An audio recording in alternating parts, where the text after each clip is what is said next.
Yes, ladies and gents, we've got snow on the ground here in Virginia Beach, and it's about time for 757 Saturday Sports Talk. Cozy up with us as we talk to you on CoVA Sports TV. Like, share, and subscribe to our YouTube channel. We've got some special guests throughout the morning with you, including Bryan Driskell. He is the owner of Irish Breakdown. To break down Notre Dame taking on the Buckeyes of the Ohio State in the College Football National Championship. Coming up, we'll go through some college hoops, high school basketball, too. All kinds of neat goodies for you to try to warm you up on this particular Saturday. Plus, it's the NFL playoffs. Yeah, we've got playoff picks. Yours truly, the coach, Bruce Pearl. It's all coming your way on CoVA Sports TV. And just remember, there's no business like snow business. This is 757 Saturday Sports Talk. Here are Matt Hatfield and Coach Ed Young.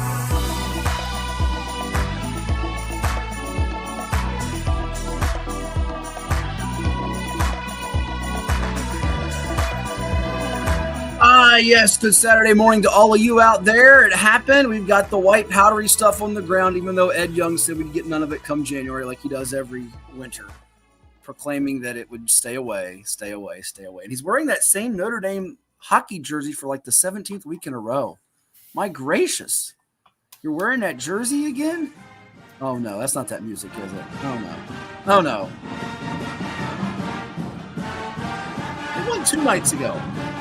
Maybe we'll play Ohio State's team after they beat the Irish in 9 days. No Ohio State fans around here. Nobody cares about Ohio State. I think you might be wrong about that. No, there's none. None. Zero.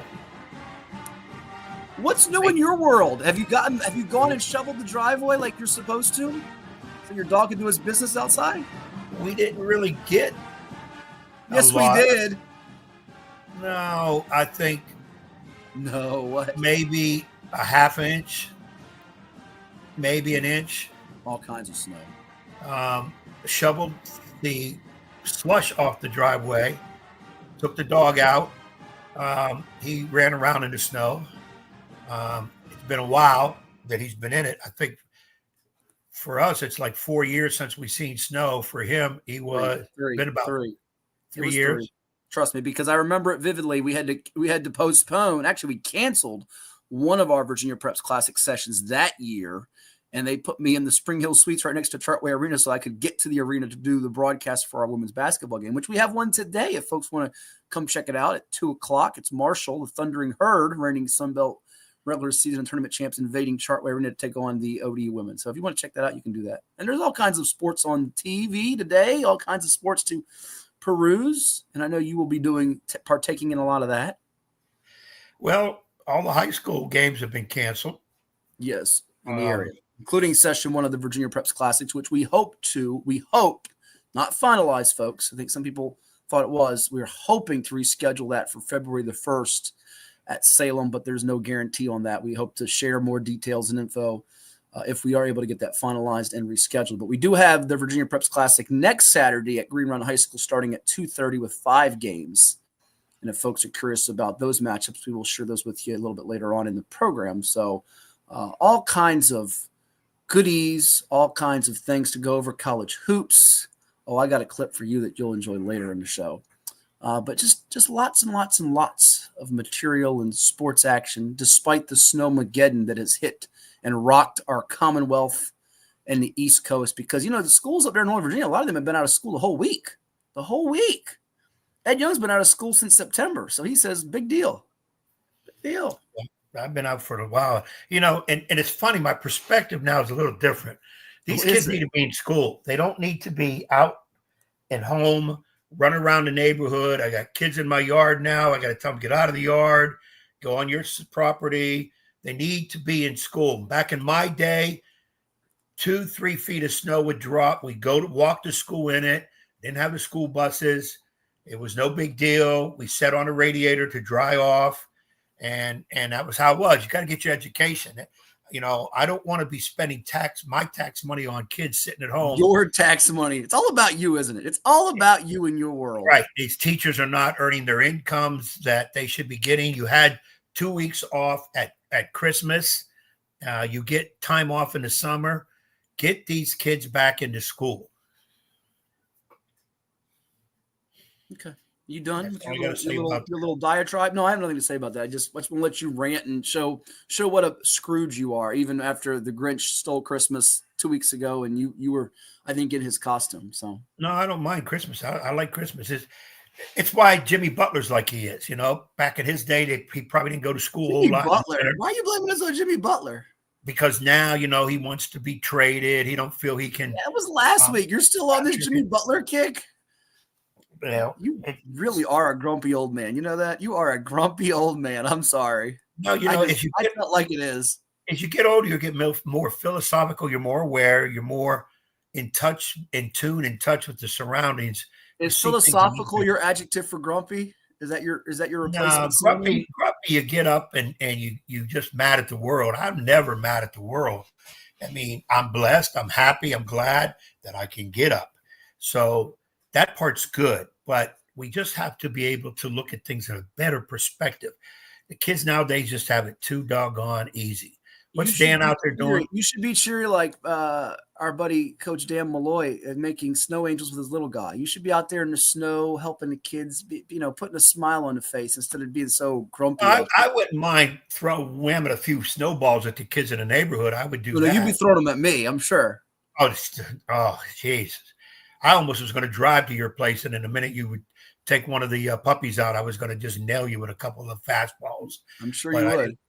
I didn't want to go. I didn't know how bad the roads would be, so I didn't want to take that drive all the way. Don't worry, my niece has already planted 3 of them outside my door, so I'm going to open it up when I head to Chartway, and I'll probably get smacked by a couple of them. So yeah, I mean, the snow's for the kiddies to play in.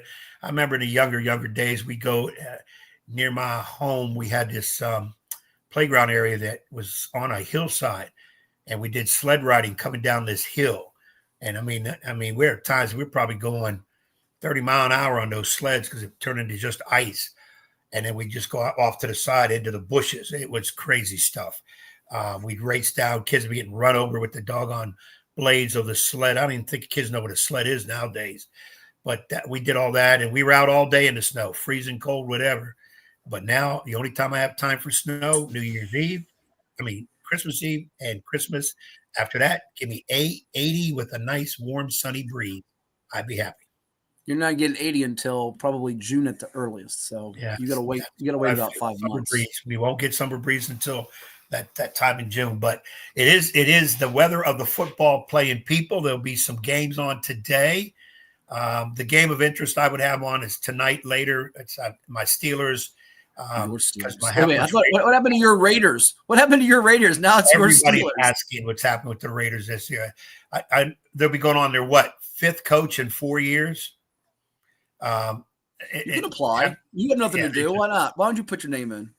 20. I saw somebody else said they're looking for their 20th coach in the last 24 years. That number blows my mind. Plus, I'm sure you come cheaper than Gruden and Belichick. So Belichick's not leaving Chapel Hill anyways. But I don't guys. Any truth to that rumor that Brady has pursued him. I don't see that happening. And but the Steelers, and I don't feel comfortable about my Steelers knocking off the Ravens in Baltimore tonight. So the other game is Chargers in Houston. Should be a high scoring game. Should be entertaining. You wonder about the psyche of the Chargers and the Rams, and our thoughts and prayers out there to everybody with the wildfires out in Los Angeles. That is no joke, and a lot of people, not just the celebrities and the athletes, have lost their homes in those wildfires. So our thoughts and prayers continue to go out to those people out there on the West Coast. But it's affecting the schedule for the Clippers and the Lakers, which you'll see coming up across our ticker here in a little bit. The Rams and the Chargers. The Rams game is now going to be played where the Cardinals play on Monday night against the Vikings in their wild card round game. So it's an unfortunate situation that it is continued to occur as long as it has, and it's affecting homes and it's affecting lives in a big, big way. Yeah, it's really bad. It's kind of like 2025 with the thing in New Orleans, and now the wildfire is just crazy out west. It's negativity dominating the news feed, so to speak. But we still got 11 months. We hopefully can change some things around and get away from the negativity.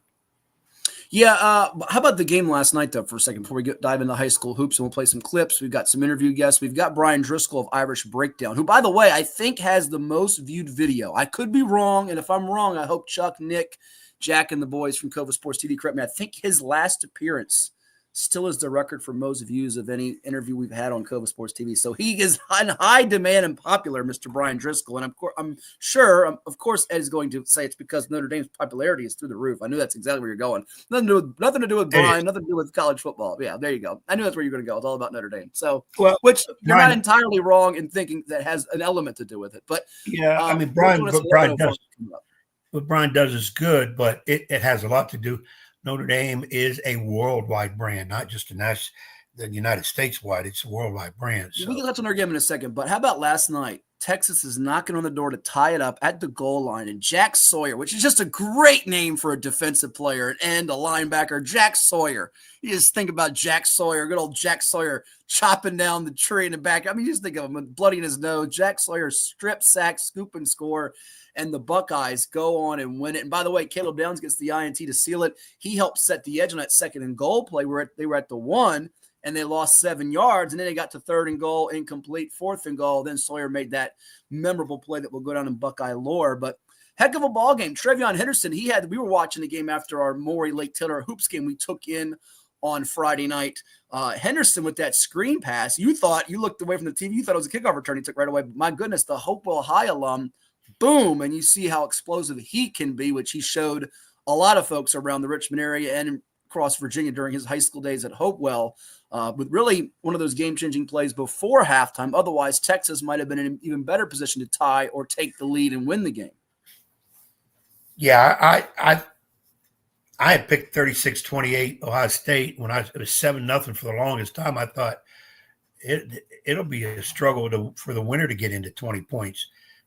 The way this game was going, I just thought both teams, though good defensively, I just thought their offenses were a little bit stronger. Henderson at Ohio State would be a big reason for that.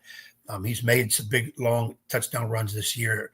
I do think he's taken a kickoff back. I could be wrong, could be 100% wrong in that, but I do know he's put some long yardage behind some touchdowns this year. So he's been a catalyst for them, and I think he could be as good in the pros, especially as maybe a return man, if nothing else in there. But it finally kind of went the way I thought it would be. Ohio State is awfully good.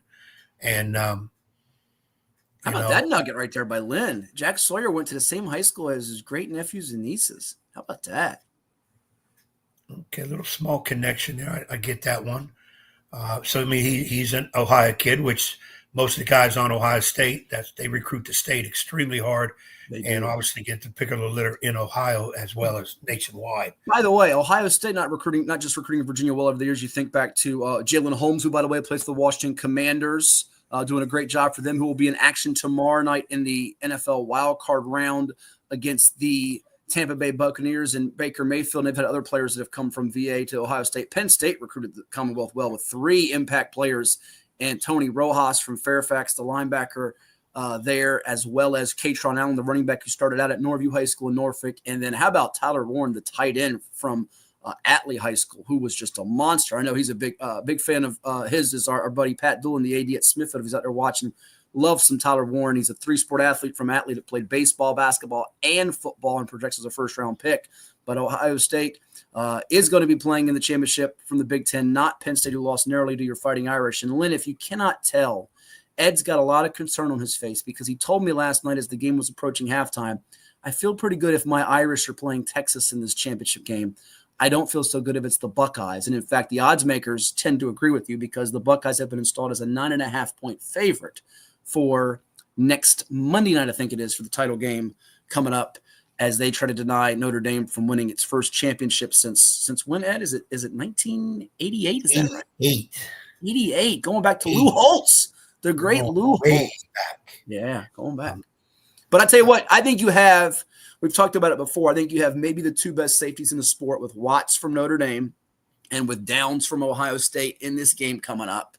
I think you have a really good Notre Dame running game that can shorten the game to an extent and make it difficult on Ohio State to be explosive and just get those big bursts, much like we've seen in some recent championship games, like when Georgia just obliterated TCU. I think this game will be closer than a 9.5. I think the Buckeyes win, but I think Notre Dame keeps it under that number.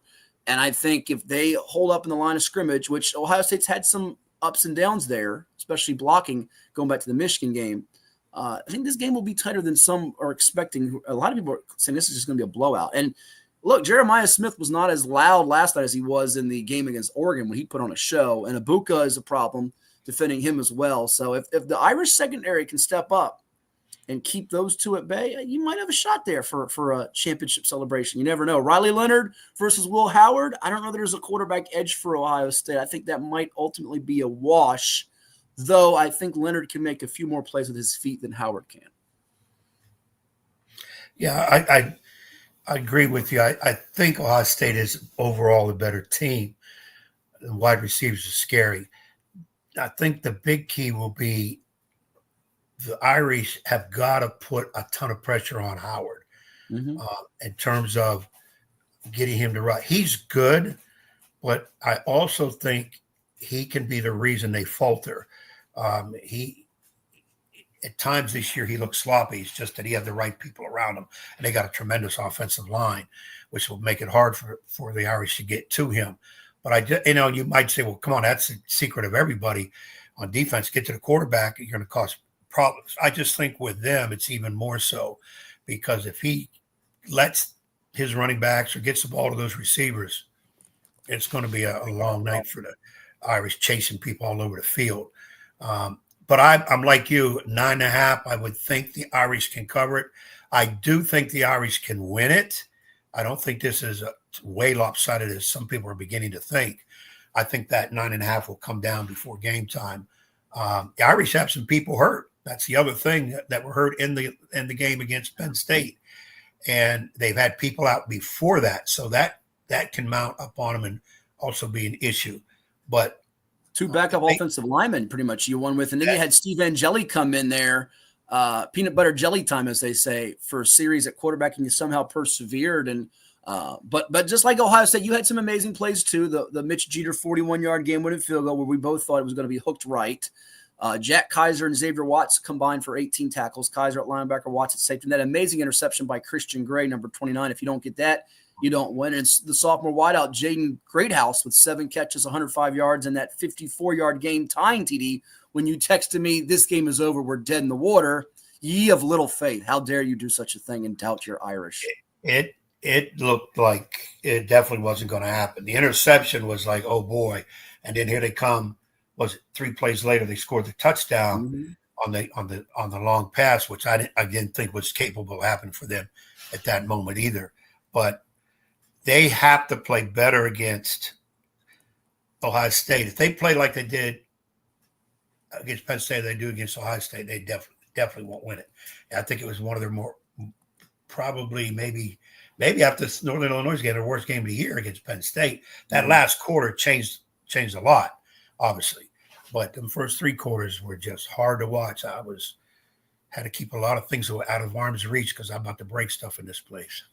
As we go to break, we'll have some high school hoops interviews coming your way. We'll talk about some of that. My rankings, the top 10s, which Ed will pick apart. We have NFL picks. We might do it earlier this morning so that I can get my way over to Chartway. We've got Bryan Driskell, top of the hour.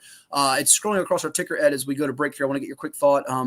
Did you ever watch the 30 for 30 that ESPN did on the gospel according to Mac? Bill McCartney. There's not been a lot on the news TV this morning, but it did happen. He passed away, the former Colorado football coach who led their turnaround, national prominence, a championship there. Remember, he had some great players like Eric Bieniemy during that time, and rest in peace to him. It's a really neat 30 for 30 if you've never checked it out on ESPN. A lot of those are great, like the one on Survive and Advance, Jim Valvano, I think is the very best that's been done. But it's worth checking out as he really found religion and faith, and just hearing his backstory was fascinating to me. But rest in peace to Bill McCartney, who passed away, former Colorado football coach. And a lot of the younger generation thinks Colorado football just started with Deion here lately. But go back and do some digging into the archives and what Bill McCartney did. It put them on the map. Yeah, he was one of the guys back in the day. Woody Hayes, Ohio State.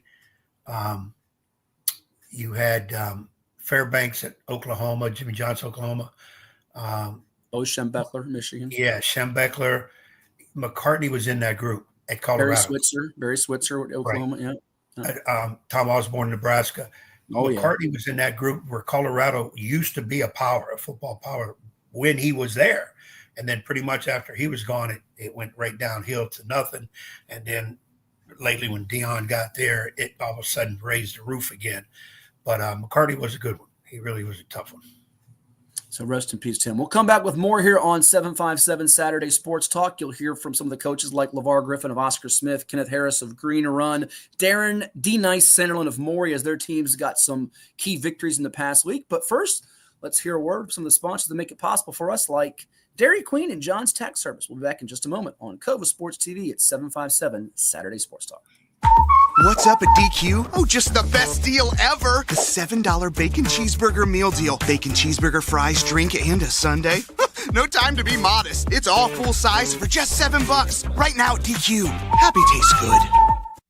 Well, it's everybody's favorite time of year again. Time to prepare to make your annual donation to that infernal revenue service. And if you're like me, you need help. Help to keep that donation as small as possible. So get off your W-2 and call John Maynard at John's Tax Service. 455-6763. What makes a life a good one? Is it our adventures? Or the friends we find along the way? Is it the challenges we conquer together? Maybe it's the people's lives we touch every single day. So, what makes a life a good one? You'll have to figure that one out for yourself. What is more? Is it more reps, more strength, more stamina? We say it's all of that, but it's greater than just what's in the mirror. It's about improving your mental and physical health. More is a feeling of achievement, fulfillment, confidence. It's looking better, feeling better, being better. And it's our mission to get you there. Because here, you are more. One Life Fitness.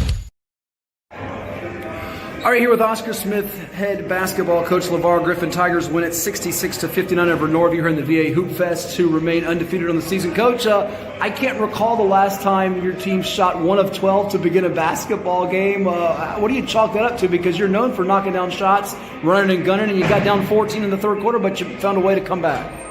I always tell the guys be realistic, and I'm gonna be honest, we need this. We've been playing well, but at the same time, Norview was a good team, good. They coach. I can tell the coaches coached them up, and like I said, we just needed something like this to battle test us, and just bring reality to the guys that this is basketball. And I'm proud of them because they faced the adversity that we had in that first half when they came out and did well. When you were routinely scoring 70+, 80+ up there in that Wakefield George Long Holiday Tournament, you won the championship again, beating, I believe it was Potomac in the championship. You come out here and you start sluggish. What was the key to triggering that third quarter? Was it something you said at halftime? Did you just notice a different energy and a vibe? You had a couple of football, multi-sport guys give you some contributions in Narod, Flip Jarvis, and Travis Johnson. What do you chalk it up to? Really, I didn't go in the extreme. I didn't go in there. We just made our adjustments. And I just told them what we needed to do and play our game and play our system of basketball. So that's basically what I said. And then we made our adjustments, dealing with, plays and all of that stuff. But at the same time, I just told them, basically, let's go out there and play our system of basketball. Well, Anthony Lewis, and I think he was the MVP up there, very unassuming on the court, but 25.7 rebounds, had 14 in the third quarter. What is it that makes him tick and such a factor out there? I mean, he's experienced. He played. He played all 4 years. This is 4th year, and he know what we expect from him, and he know the expectations that we put on him. So he's just a guy that's he's just that quiet assassin, and he just do a good job of just doing what he's supposed to do on the floor. I was just supposed to say, it's kind of like he can slash, he can do a lot of things pretty well, nothing great, so it's hard to kind of prepare or scout for it, take you out of the flow because he does a lot of garbage type things as well as slash and hustle, or? Well, one thing about this team is balance.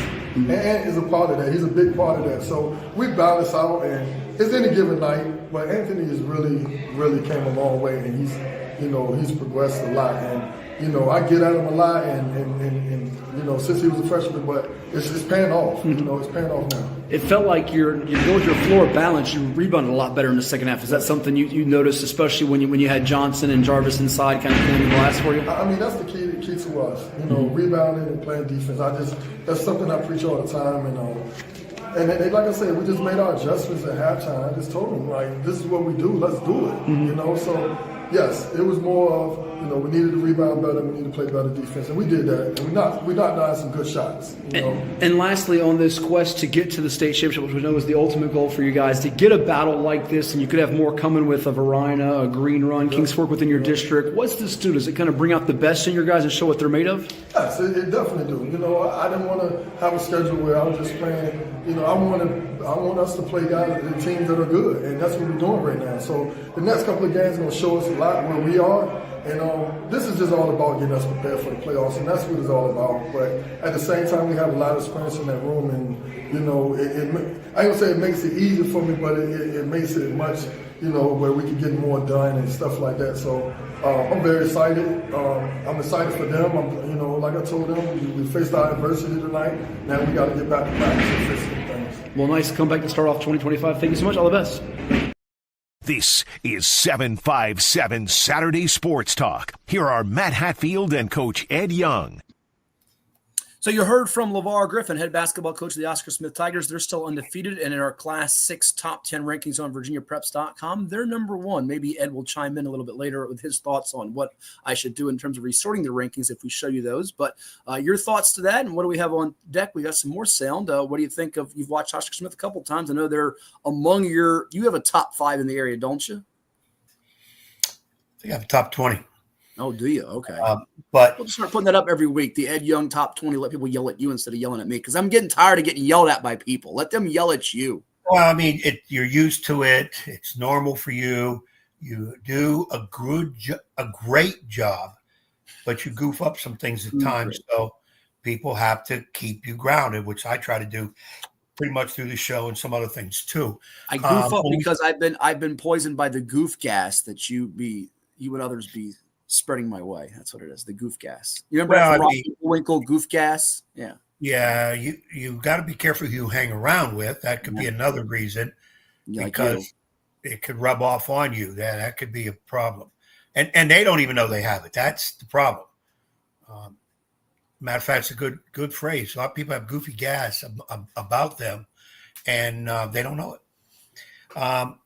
There's nothing goofy about Oscar Smith. No. This is a team who they're not imposing physically when you watch them maybe come out of the locker room, warm up. Not overly big, got a couple 6'4", 6'5" kids, but they are very athletic at all 5 positions.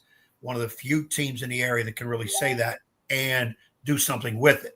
When they go into press mode, it almost looks like you're playing against 7, not 6, 7 guys, because they get their hands on a lot of balls. And this is what happened to Norview. Norview had that 14-point lead. Things were going their way. I think Smith was a 6 for 25 from the floor in the first half. Just not who they were, who they normally are, missing threes, just really discombobulated, rushing 1-on-2, 1-on-3, missing the open guy, throwing the ball to the cheerleaders. It was not Oscar Smith. But I was sitting with a coach, and we were discussing it. And when he said to me, Coach, what do you think of this? I said, surprised by this, but I will tell you this. I'm going to put $1.06, even though you don't do it on high school games, that Smith will win the game. He said, what? I said, I believe tonight, Smith's not showing their best. Norview was playing good. I don't think Norview played their best because they were in turnover mode, but they had enough points to keep Smith at bay. But I kept thinking, Norview's playing good. Smith's not even playing anywhere near their game. So if we put them both at good, I think Smith beats them. And that's what ended up happening that second half. Couple turnovers about 2 minutes into the third quarter. It sparked Smith.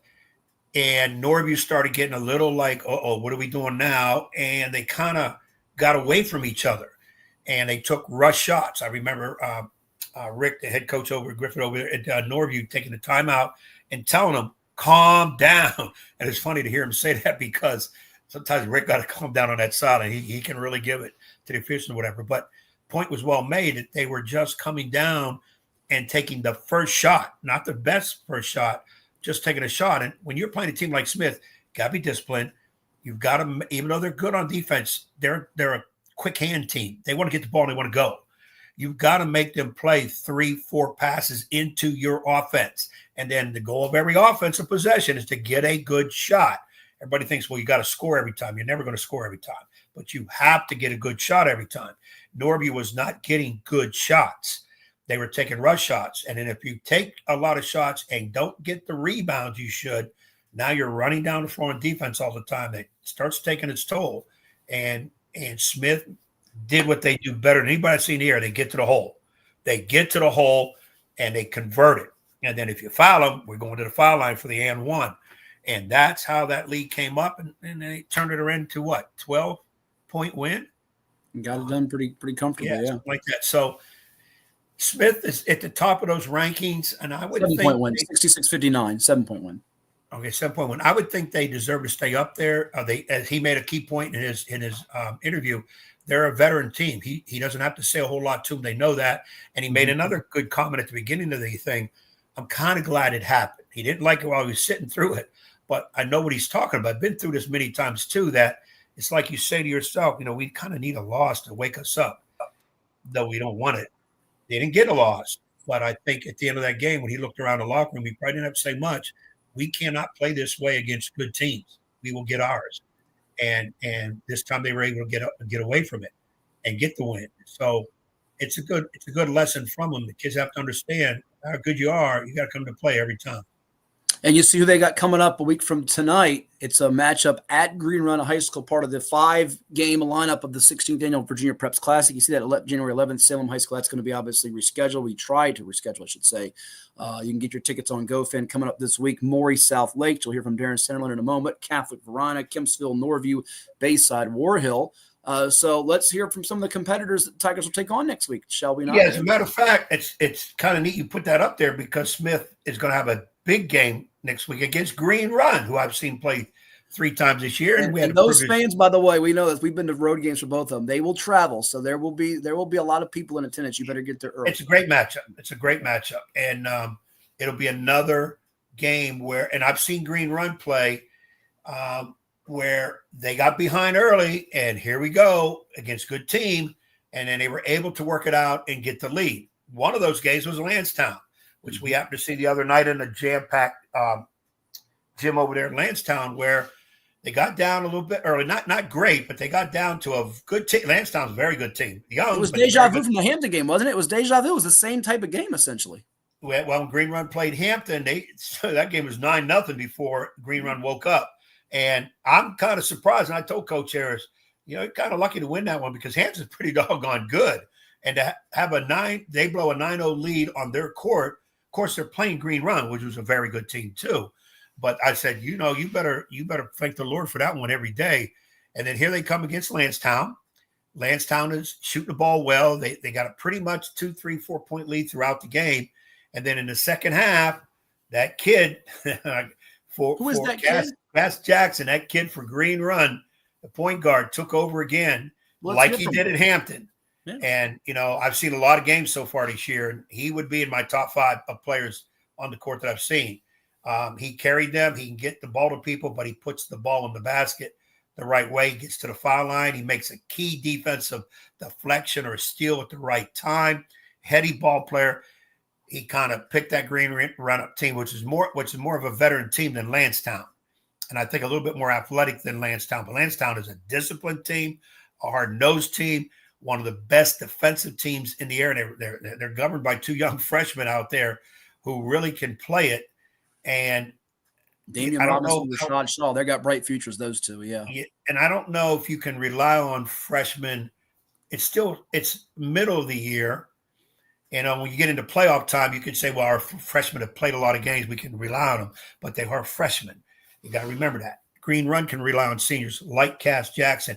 And you had the opportunity to speak to the young man. We're going to bring that up. And then right after that, you had a chance to speak to the guy that plugs in all the right situations for the Green Run, Coach Kenneth Harris. So let's see what those guys had to say after their big, I think it was 59-57 win over Lansdowne this week at Lansdowne, right here on CoVA Sports TV. All right, here with Green Run point guard Cassidy Jackson. His team wins at 59-57 over the Lansdowne Eagles to move to 8-1 on the season. Cash, you had a battle right before the new year with Hampton on the road. This game played out a little bit like that. You guys were down early, and then the second half you put the team on your back. Did you kind of feel in your mind this is kind of, we've done this before, been here before? Been here before, man. Lansdowne is a well-coached team. Rob knows me well. Rob knows how Coach Harris coaches. They both know each other. So we knew it was going to be a good game. It wasn't going to be easy. How much did you feed off the energy and the building, the emotion of the crowd, your teammates, the bench? Because it felt like in the third, fourth quarter, as you kind of got some one-on-one matchups, you just felt like you were in your bag and kind of playing backyard basketball. Man, it's a classic Lansdowne versus Green Run game. You know, it's pretty much our rival, classic beach game, you know, and the energy just makes me want to go harder. And I love it. I love it. I love to put on a show for the beach. Sure. 25 points, but correct me if I'm wrong, you guys haven't beaten them in a while. Last few years they've won the last two, maybe since your freshman year, I want to say. How much was that a motivating factor? Like, I don't want to go out with an L against these guys. Man, I was on 3 against Coach Rob. Yeah, you know, my freshman year played Donald Hand. I know y'all know who Donald Hand is. And, you know, and I couldn't go out 0-4. I couldn't. We know who Donald Hand is. He was ACC Player of the Week recently for Boston College. His little brother's out here now, a freshman, Damian Robinson. He had 23 points, fourth quarter, trying to build them back. What was the game plan coming in to try to slow him down, their talented freshman? Run him off the line. You know, man, Damian's a tough guy. He's a freshman. He could shoot the life out of the ball, man. He's a good kid. Two more for you. How much did, even though this was not a game for your running mate there, your senior mate and Big Trey, David Miller, in terms of scoring the ball, his block shots, how much did you guys also kind of get some sparked off some of the block, hustle plays, steals, and the things that your teammates did to get you set up and your teammates in transition? Yeah, it's give us energy, and, you know, we like to play fast. So when Trey protecting the rim and he's swatting it and we getting it and getting it out, we can get layups, and that's what we did. 7 straight wins now. Since that loss to Kellum, you guys are starting to roll here, and you got some tough games still coming up with Kings Fork, Oscar Smith, among others. What do you take from here, and do you feel like this team's starting to run in the form with the playoffs getting closer and closer? Keep it going, man. Don't get too cocky, don't get too satisfied, never get comfortable. You know, we can always get better and prepare for better teams. You know, Kings Fork and Oscar Smith and Woodside, those are good teams and battle-tested teams. So when we play them, we got to be ready. PG, the playmaker for Green Run, Cass Jackson, put on a show tonight. Congrats on the win. Thank you so much. Thank you. Good job. So that was Cass Jackson. And as you said, also, Ed, we have an interview with Coach Kenneth Harris. We go right into that one as well. They beat Lansdowne. Here it is on CoVA Sports TV. All right, here with Green Run head basketball coach Kenneth Harris. The Stallions win it 59-57 over Lansdowne to move to 8-1 on the season, 7th consecutive win. Coach, it's now 10-10 with you and Coach Robinson all time in this series. As it's been some back and forth battles. Last year you lost in this place overtime. Tonight you win it by 2. What was the difference in your eyes? Man, I mean, it's you know, I've seen your Cass. He stepped up today. I felt like he was the only one who wasn't nervous at the beginning of that game. We do got to do a better job of starting and finishing games. We got Zen some early foul trouble, which we were hoping, and that helped, you know. But I thought our guys stayed the course. I don't think we turned it over as much, and that was one of the keys. And, you know, we got role guys who's going to step in and do their role. So hats off to Lansdowne, very good team. They're gonna, I mean, young, good, great. You know, they're just going to be a tough team for anybody. So, you know, I'm just glad we was able to come out on top. You know, it's interesting talking with your senior point guard in Cass. You mentioned Cass Jackson, 25 points tonight. He really took over in the second half. It was a little bit similar to what happened with you guys in Hampton recently. Tell me about, did you kind of feel like this group with the experience, and when you got to halftime, getting that lead right before the break, his shot, how much was that a momentum boost to know you've worked it way back from 7 points down? I mean, you know, the thing about it, especially with Trey and Cass, you know, they've been in these moments, and they were them one year. They were them as freshmen, and you know, we're telling you know, Cass always remember the first time he played Lansdowne, how Coach put Donald Hand Jr. on him, and they shocked him. So, you know, these are moments that he's been waiting for, and you know, and he's putting that chip on his shoulder. You know, a lot of people doubt, you know, how he plays and the question a lot of things, but he's a leader, man. I'm glad to have a point guard like that. Statistically, it might not appear to most observers that David Trey Miller had a great game with 8 points, but he had 6 blocks. This felt like one of his better games in terms of protecting the rim, not letting them get in the lane and score easy baskets. You know, one thing about Big Trey, I think growing up, man, because back then, you know, early in his career, man, he would miss a layup and put his head down. just want to win, and that's what winners do, man. And like you said, he definitely had some big blocks. I remember one on down the end that I thought it was a layup, and he came out of nowhere and blocked it. How many blocks he had? Six. By our county, we might have missed one. So. You know, and I'm telling you, like, he's blocking shots, and I think that's one of his attributes that's helping us right now as being a good rim protector. I'll get to how you tried to contain their freshmen who were really good, and Damian Robinson, Donald Hand Jr.'s little brother, and Rashad Shaw in a moment. But I felt like, a lot of the talk coming in, your veterans, their young cats, some other players for you stepped up, hitting some shots in the second half, which we've seen, whether it be a Julius Hyman's, be it a KJ Whaley, Kevin Whaley's son out there, and some others. Did you feel like they're not afraid of the moment, having composed the schedule you had, that they're ready for these bright lights, big moments? That's why we did the schedule for moments like this, even Monte, he hit a big three in the corner. We knew he was going to finally get one. And Drew was pressing at the beginning, but he calmed down. KJ's three was so big in that first half, man, that stopped the bleeding. Mm-hmm. So, they all ready for these moments. And they don't want to – they playing for these seniors, man. And that's what I noticed with the younger guys. When you got like a Day and Elijah playing and coming off the bench and sacrificing their bodies, man, they want to win for each other. I felt one of the turning points, too, was Zay Cleveland getting his third foul. How much was that a talk throughout the timeouts, halftime, and especially with what they have with guys that can get hot like Damian Robinson did with 16 of his 23 points in the fourth quarter, was to kind of control the foul bonus situation down the stretch with some of the new rules that have been implemented the last couple of years. Was that at all talked about? Or Yeah, we preach that we want to stay out of that five count, and we're able to play aggressive when in 2 minutes. Like we're able to do what we want to do if we stay away from that 5-team fouls. But Zay, he got an early foul trouble, and I thought that really helped us, and Dane was just he lives for moments like this, he knows what a Green Run Lansdowne game is, and he's a gamer, so I am not looking forward to coaching against him 3 more years. Actually, I am, because my son will be here with him, but like I just told all of them, because a lot of these young fellas look up to him, but you're going to have to step foot, and you're going to be on side by side with them face to face. So we got work to do with that too. And lastly, to get this one is now 7 consecutive. I know that the work is far from done and what you want to get in terms of playoff seeding. What's this do as you move forward here with some games coming up? Hey, just keep getting better, man. Like I said, we do have to get better down the stretch. We got to be able to hit free throws. I think right now we're not shooting free throws well, which we got to fix. We just want to get better and keep working, because it's not going to be easy by far. Everybody's going to get better, so we got to make sure we work. And that's why the schedule that we have, we're being really battle tested. Congrats, Owen. Thank you so much. We'll see you soon. Thank you, man.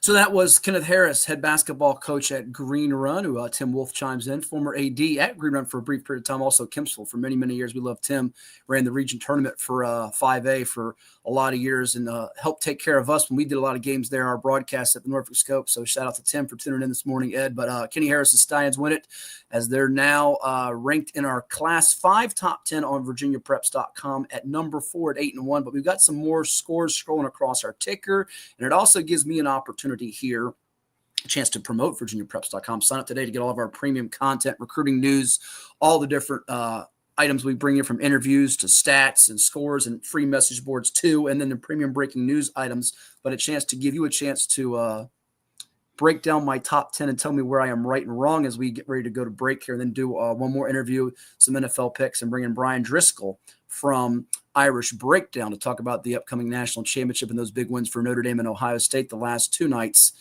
You have a problem with my Class 6 top 10 as we show it on the screen now. We've got Oscar Smith 1, Lansdowne 2, South Lakes 3, who we'll see next week in the Classic. You think they should be higher. Their one loss was to Hayfield, who won convincing last night, scoring 100-plus points on the board in their win over Falls Church, which you'll see scroll across our ticker, I believe, here in a moment. But you would move them up higher, right, South Lakes? And you want South County ahead of Patriot, don't you? Well, if we move South Lakes up, we move them to 2. Drop Lansdowne down to 3. I'm just prejudiced towards Lansdowne because 7-5-7 team. Dwight's a great coach. He's got some good young kids. But I know South Lakes they got one young man out there who's a big-time player. The great Scott. Jordan Scott is going to Michigan State. Yep, he is. He's very good. If anything, I would make that one move there. Hayfield scored 105. What about them being 2? Although they didn't impress us a ton against John Marshall. However, who does impress us when they have to play John Marshall? That's a tough one to try to, get your moxie with, is when you play a Marshall, who's probably the best team in the state, regardless. And by the way, those records were going into yesterday, so they've changed a little bit since yesterday. Yeah, I would probably move South Lakes to 2, Lansdowne to 3. I like Craig's team, Doug Craig at Woodson. Yeah. That point guard. Very non-flashy whatsoever, but very solid, fundamentally solid. They don't get rattled real easy. Tremendous point guard, a youngster. Was it Cheatham kid? Dylan Chilton. Yeah, he's again. If I'm picking top 5, top 6 players I've seen, I got to put him up there. I would make that move, and in South County, I would probably move up 1 or 2. Class 5, you see it there. We've got Woodside at the top, Riverside, who won over Heritage Leesburg last night, coming from behind to get a 12-1. How about Kellum? They took an L. Norm Hassel comes on the show and he loses. It's all your fault. That Princess Anne knocked him off. We're blaming you. It's all because of you. Bad juju. I said, Matt's going to interview you. He set the interview up. That jinx is coming. But I would think Norm will never say it, but somewhat like LaVar said, we need awakening. I think they got it with PA. And now they got Lansdowne coming up on Friday night, and then we'll see if they can reschedule this Preps Classic matchup that they were going to have with South County. But you got a lot of good teams in 5. You want Maury up higher. You want them ahead of Bird and Albemarle. We'll hear from Darren Sanderlin coming up, but you want them higher, I understand. Yeah, I would say Maury, based on what I saw last night. I've seen Maury play a couple times. It was the best I've seen him play last night. I would move them up. I would probably move Nansen River up. Ooh, we know you're partial to your buddy Joe Hassell and your Warriors that you want. Well, I've seen him play, and I think they got a young point guard again, a freshman. It's hard when you say a team is good because they have a freshman point guard, but he's going to get better. They don't really have any stud type players. They really do it man for man, all hands in, so to speak. I think Joe's doing a really good job with that squad. Many of those kids played for him as JV kids. I would probably move Maury up to above Bird and Albemarle and just drop Bird and Albemarle down 1. And you drop Bird behind Nansen because Nansen beat him head to head. Is what you would do. Yeah. That's why I put him up there and put River behind Maury. Maury beat River head to head. Has the same records. I do that. Okay, let's go down. I like Indian River. Indian Rivers hasn't played the schedule most everybody else played, but they're undefeated. When you're talking polls, I don't care who you played. You're undefeated. You got to be in the top 10 somewhere. Class 4 top 10. We'll do the other 3 divisions another day. I guess we have time, but you see it on the screen. Hanley's number 1. Churchland is 2 with Sincere Jones going to Virginia Tech. Varina, Hampton, GW Danville took its first loss last week to Spotswood in the Chance Harmon Classic out in Floyd County. How about EC Glass jumping up because they knocked off Northside? No, you have a ton of respect for Northside and Billy Pope, his Vikings, who are 2-time defending Class 3 champs, won on a buzzer beater against Cy Hardy, Mikkel Harvey, and those Vikings, who are mighty, mighty good, took down Lake Taylor in a state championship last year at VCU. Glass moves up 3 spots. Broad Run, Atlee, Eastern View after Heritage Leesburg as well. You've seen Atlee. Think how good Atlee was against Bethel, and they're number 9 at 9-1. You got a 9-1 number 9 and a 9-1 number 10. This division, I'll say it, usually we talk about how great Class 6 and Class 5 are. It feels like Class 4 might be the deepest this year. Could be, but I don't think you have the power at the top.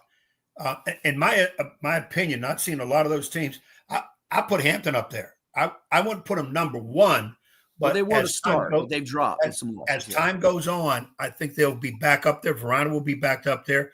Churchill should hold their own. I think Hanley, if Hanley played those teams, those ones I just mentioned, Hanley would have some L's up there. But I don't think you realize how good Will Brondoin is. Maybe the best sophomore in the state, who's got 4 Division I offers already, and last year hit a bajillion threes, averages well over 20 a game, I think around 25, 26 a game, and they have other weapons around him. So I think once you lay eyes on him potentially in the state tournament, if you're fortunate enough to call that championship game or he get there and they get there and you get a chance to see them live and eyeball them, I think you'll be impressed with what Zach Harold Zook is doing over there. But you're right. They don't see the fierceness in terms of the regular schedule that the other teams do, yet their body of work, it's hard to knock it right now. Well, they're undefeated.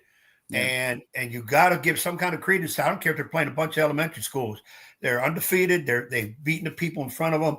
And it's just for show in terms of rankings and whatever. It's to give people something to talk about, complain about, get on you about, which is good because I tell people, get on Hatfield. He's the one that's maneuvering these teams around.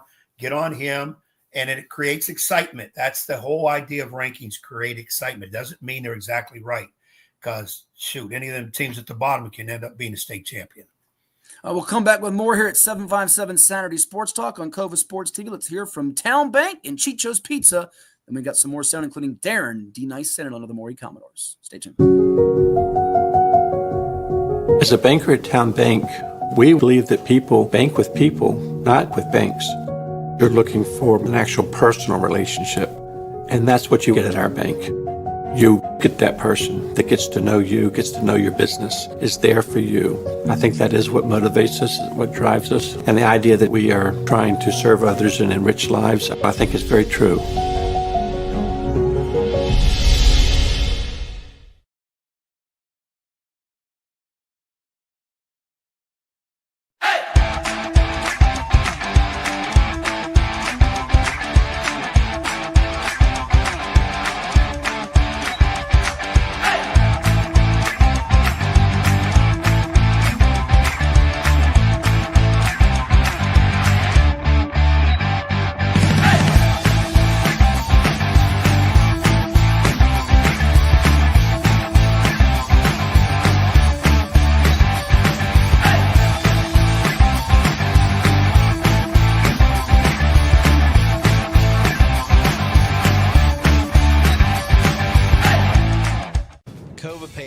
We don't just paint, we transform spaces. Visit CoVApainting.com or call 757-550-7357 and mention the Sportsplex for 10% off of projects over $1,000.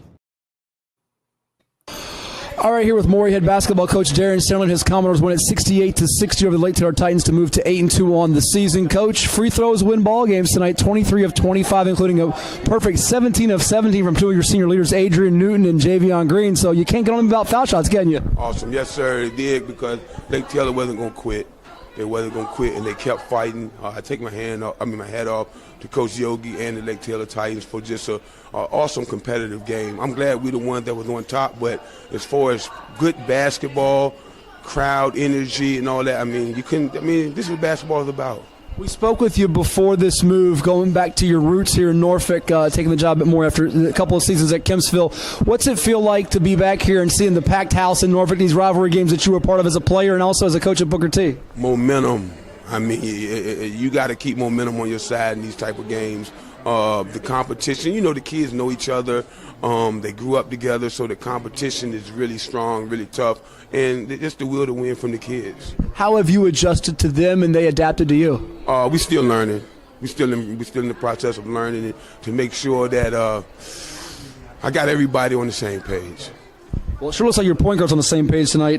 24 points for Adrian Newton. He was special for a stretch there in the second quarter, hitting 3 threes, which took you from behind to in front. What are you seeing out of him right now? Well, I'm talking to him about stop being what people say you are, be who you are, because I think he's better than what people are saying he are. Saying he is. So, we're working on that too for him. Like you're better than what people are saying. So be that. Don't be what they say you are. Be who you are, and I know he's better. And so we're working on that. You've coached against a lot of really special point guards, played against them. What makes him unique from that position in your eyes? He wants to win. He really wants to win, you know what I mean? And once you get a guy that has your ball and he really wants to win above all things now, not just scoring and looking good, but really wants to win, that's a plus for you all day. Yeah, I'm sure it's burning desire for him also, Javion, to be so close, I think, as freshman to the state championship game and not get there. What are you commanding out of Javion now as another senior upperclassman leader to go with A? By him coming up under A, right? So he's been always like silent leader. I'm trying to make him more of a vocal leader. You know what I mean? But he's playing some good basketball for it. A couple more for you. The role pieces around those two, which are sort of the centerpieces for you, the guys like the Zach Owenses, the Cam Harrells, the Malachi Roberts, who was a young pup for you. What are their roles for this team, and how can this team gel and get better in your eyes? Just continue to bring positive energy, because everybody wants to play. Everybody wants to do their thing. But, we're trying to make sure we're building a culture of win first. And I hope I play well, not I'm going to play well and I hope we win. No, we're going to win and I hope I play well.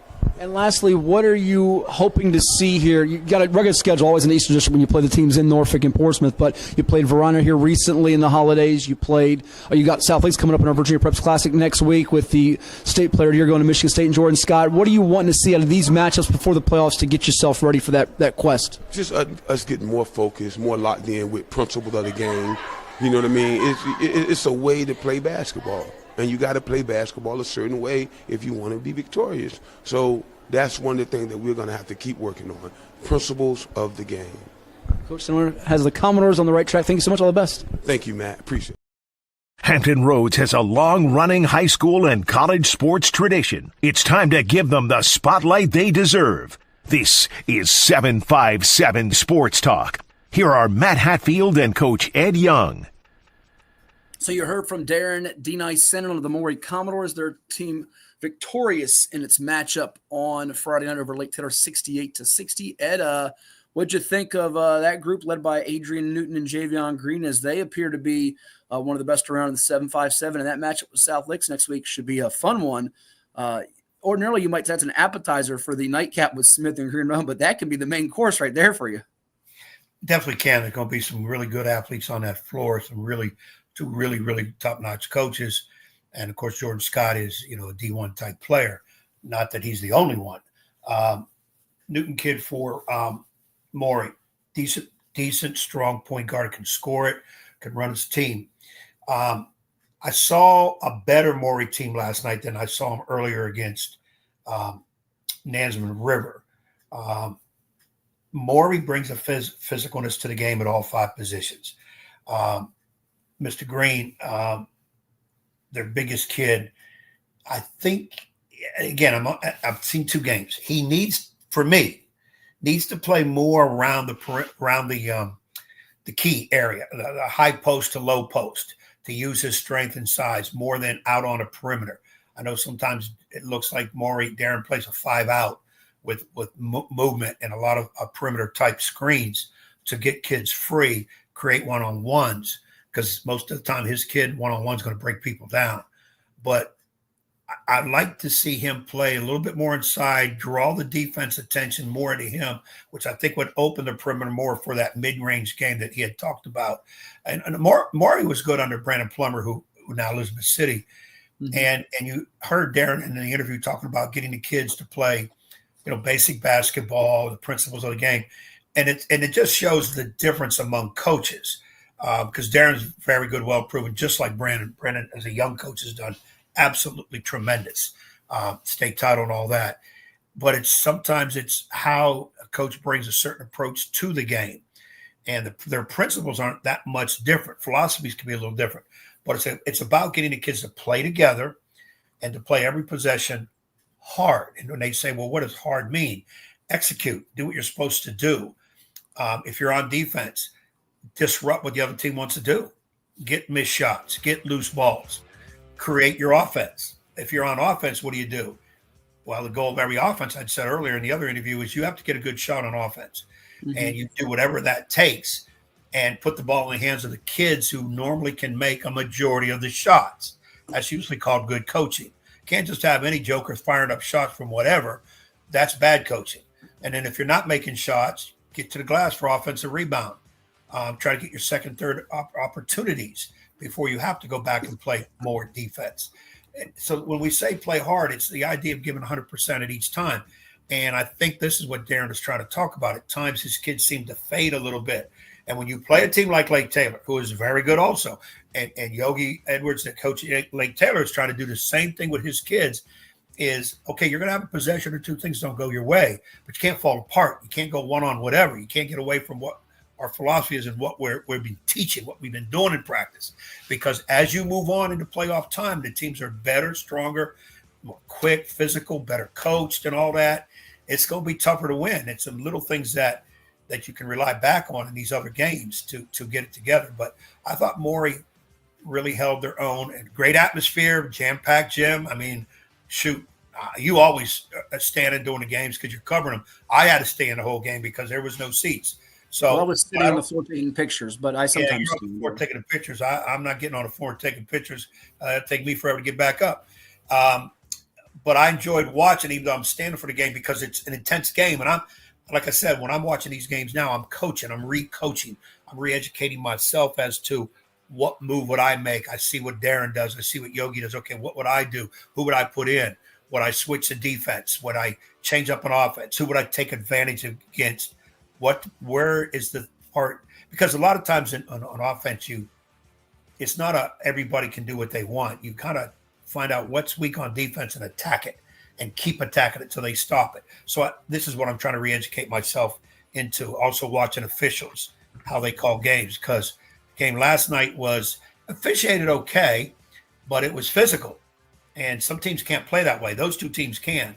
And if I'm not mistaken, you probably know better than me, being physical, going to the foul line was Maury's advantage because they dropped their free throws. They were hitting them. Like Taylor struggled at the line. And that's another thing for a team that's going to move into playoff time and come February is got to hit your free throws. You got to get there, and then you got to hit them, because that's the best way to push the opponent away. It's a great way to try to get closer to the opponent if you're down. All right, let's quickly do some NFL picks here, because we're going to be joined by Bryan Driskell here in a moment. And now that you've been babbling for the last 5 minutes, so I don't know how much time we have to do them. Let's show you the records going into number one. My number one? No, you're not. You lost last week. So that is the final regular season tally. There's the 2-1 for Bruce Pearl, 2-1 for me, 1-2 for you. You lost last week on under 38.5 Jets Dolphins. Lost on Bills -3.5 as the Pats won. Won on Chargers -4.5. Meanwhile, I won on Denver -10.5. Won on Detroit -2.5. Lost on Seattle -6.5. They won by 5.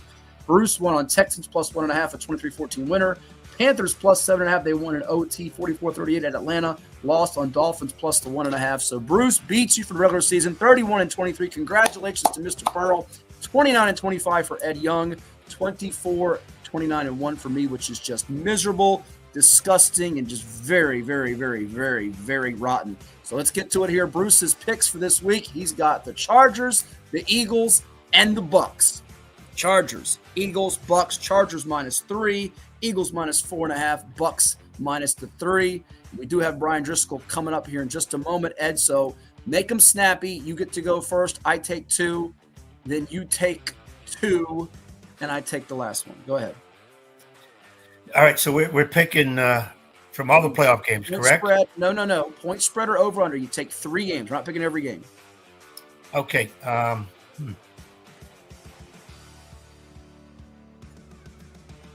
I like the Commanders. I like the Commanders +3. All right, so you're going Commanders +3 for your first selection. Did I hear that correctly? Yes. All right, I'm going to go with the Bills -8.5. I think they blow out the Broncos. You know, Denver's had a good year, but asking a rookie quarterback on the road is tough. And then I'm going to go with my second pick tonight. I know it's a dangerous one, but it's one Ed Young likes a lot. I'm going to go under 43.5 Ravens Steelers, stealing it right from you. I think it's low scoring with those two, which it tends to be. Ravens could eke it out something like 27-14 or 21-17 for me, and I get to cover. So what's your next two and last two? Well, you took my number one. I kind of was hiding it. No, didn't hide it. I took it. I'm a thief. Yeah, I figured. I mentioned that to you the other day. I knew you wrote it down and took it. Yeah. Listen, I go by your rules. Lie if you can, steal if you must, but always cheat. That's one thing you will never see me do is lie, or two things, lie or cheat, and I can't steal. I don't know, the other over and unders I think are pretty much right on. I'm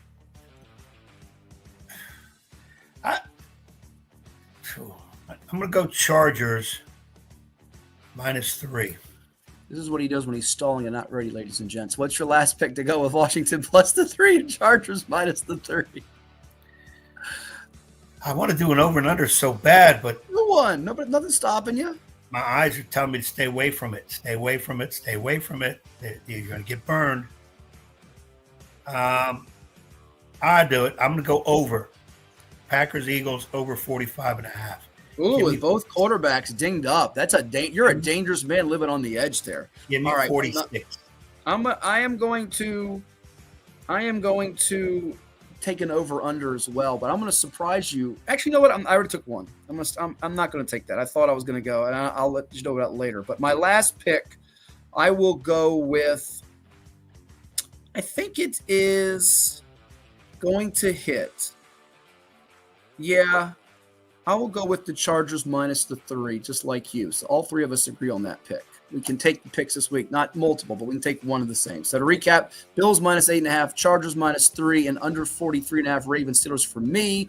Ed's got Washington plus the 3, Chargers minus the 3, and over 45.5 for Green Bay. Philly, and Bruce's picks, as you see on the screen, he's got Chargers, Philly, and Tampa, all as favorites to cover minus 3, minus 4.5, and minus 3, respectively. All right, coming up, we've got, after a quick timeout, because he's been waiting patiently, Bryan Driskell of Irish Breakdown.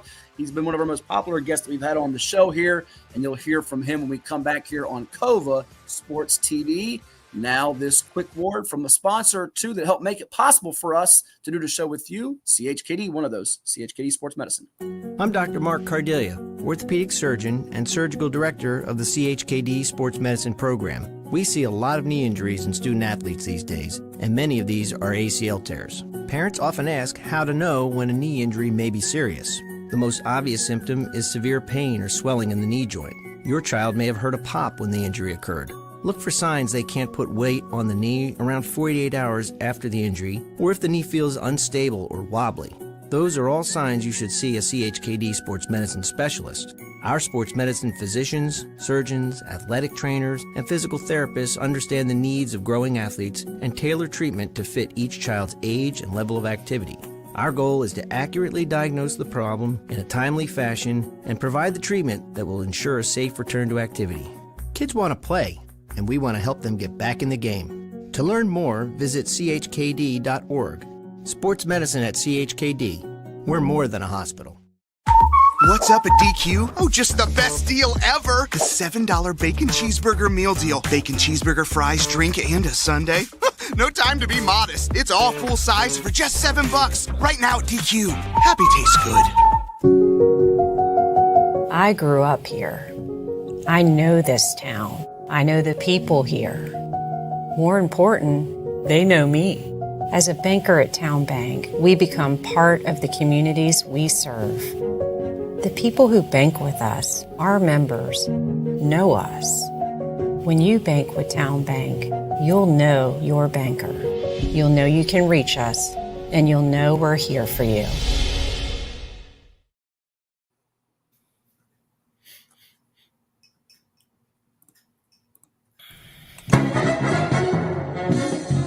And now back to Matthew Hatfield and that evil basketball coach. Blast you, Ed Young!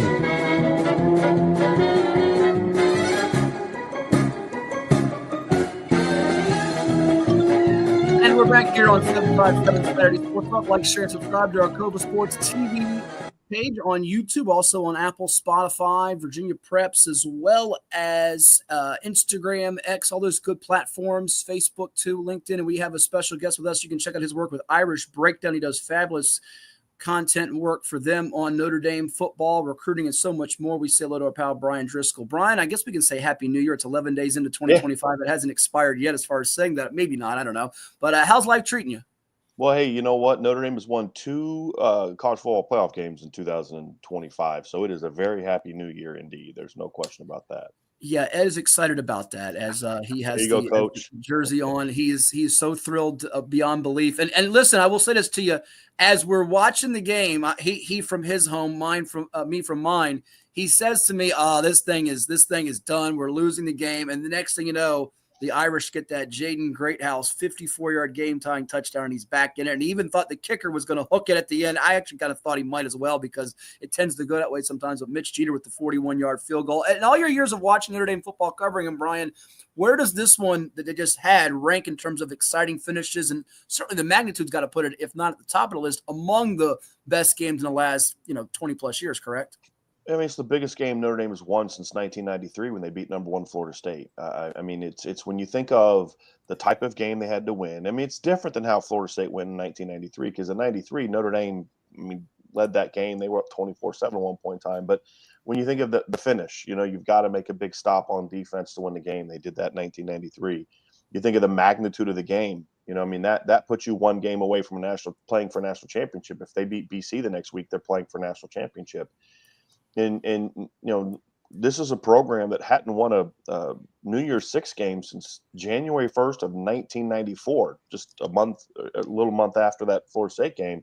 And they've won 2 in the last week. And this one gives them a chance to play for a championship, something that we haven't seen Notre Dame really do in any kind of playoff era. Obviously, in 2012, they had a chance to play for a national championship, but that was a different system and a different era and a very different team. So, I mean, look, there's been some big wins in the last 30 years, but there's been none bigger than this win against Penn State. Not necessarily because Penn State's the best team that they've beaten in the last 30 years, although they're very, very good. But when you think about the magnitude of the game, the stakes that were involved, and look, I'm with you, Coach. They're down 10-0, and you're thinking it's, you know, the magic is ended, right? It's just there are too many injuries. They're just too worn out. This just isn't the same team we've seen. And the last drive of the second quarter, I think, gave them a little bit of a spark, but they came out the second half, and you saw a completely different football team. And, I mean, look, a lot of people that don't coach or haven't played the game like to poo-poo halftime adjustments. I think everybody that's ever coached or played the game understands that those can be the difference between two really well-coached football teams. Notre Dame made some big-time halftime adjustments, but at the end of the day, what it was really about is the players came out and they were fired up. They executed at a high level. And the more talented team and the better team finally started playing like it. And that's what we saw in that game, in my opinion. Ed? Well, I agree, Brian. Thanks for coming on again. When Matt told me he got a hold of you, I said, good, we got to talk Notre Dame, because you just went through the history. It's been a while since we've really been able to talk about Notre Dame at this level. Every year it seems like, okay, they start around number 11, 10, right around in there. People talk about it. Tradition is strong. And then they lose a game and everybody says, I told you, this ain't back in the 60s, 50s. Notre Dame is nothing and all that. But this year we've held form, so to speak. And I'm also a little prejudiced that I think that national media really likes it when Notre Dame falters. They have the least amount of room of any team in the top 25 yearly to make mistakes and lose. I think this year when they lost to Northern Illinois, a lot of people wanted to drop them out of the top 25, but they were too good to drop them all the way out because they were up there around number 8 or 9. But boy, people just wanted to figure, well, they're going to lose again later and we'll get rid of them. But here they are.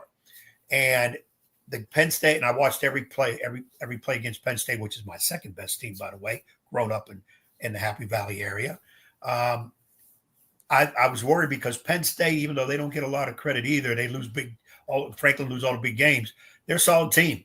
They're a solid type of team that could give Notre Dame a problem if you allow Penn State to do what they normally do. Then they play that ball control offense that you're going to have trouble getting at. And that's why I said to Matt, 10-0, they were just playing so flat. A couple injuries. I said they can't keep Carter away from the backfield. He's in the backfield more than running. But they came out there. I like to think, even though they had injuries, a key part of that was the line, because Carter was not as effective second half. Your observation of line play, first half, second half. Well, they made some adjustments in the second half. One thing that they did with the run game is they put more tight ends on backside away from runs, which what they were doing in the first half is they were crashing that backside edge a lot. So that was one of the adjustments they did. They ran a lot more counter in the second half. And the other thing they did, Coach, which is interesting, is Penn State was bringing a lot of extra pressures off of the edge, not just Abdul Carter, but they were bringing their nickel on fires. They were bringing their safety down. So Notre Dame started running the quarterback counter. And what quarterback counter did is that allowed the offensive line to kind of get more of a push. It kept one offensive lineman now still engaged instead of two linemen pulling on counter. And then what they did was they used their running back, Jeremiah Lovin and East Williams, as a lead blocker. So that'll help them to secure an extra edge and an extra gap, I should say, in the line, which I think factored in as well. But the other thing, too, is as much as the great adjustments helped, Charles Jagusah was just a different kind of player when he went in for Rocco Spindler. Rocco is such a great kid and a warrior, but he's also a kid playing on one leg, and he just could get no push off that right leg. He could get no drive. You could just tell he was very hampered by that injury. Jagusah comes in. He hasn't played all year. He's fresh. He was going to be a starter before his injury, and he played really well. I mean, he was getting a lot of movement on the line, and I think as they started getting more confidence in that third quarter, they started coming off the line. They started playing hard. And by running more pin and pull, by running more counter type of stuff, gap type schemes instead of their zones type stuff, it allowed them to kind of take that aggressiveness, wash it down. And then now that you can kind of let the running back be your lead blocker on some of those quarterback counters, that let them get an extra hat in the run game. And that was a big factor for in a game where, like you said, Coach, first half, I mean, Abdul Carter was killing them, but he wasn't the only one. I mean, Zane Durant had a great first half as well. And Notre Dame made their adjustments. And I think the size of Notre Dame started to kind of wear on Penn State a little bit in the second half too. Penn State's not a real big defensive line. And in a lot of ways, Notre Dame and Penn State are constructed very similarly. Yes. And, size-wise, they're both more about athleticism than they are size. They're both different from Georgia. And I think Notre Dame started to lean on them a little bit. And I think that factored in as well. But look, Coach, sometimes, game plan can be okay, but you're not executing, right? I mean, you coach basketball. I'm sure there's sets you drew up. Hey, this stuff works. We're just not executing it. You get in at halftime. You clean it up, you get them on track, and then you run those sets, and they start working because they were there. You just needed to clean up the execution, and there was some of that from Notre Dame too, and that's where we give the players a lot of credit. They just came out in the second half. They played harder.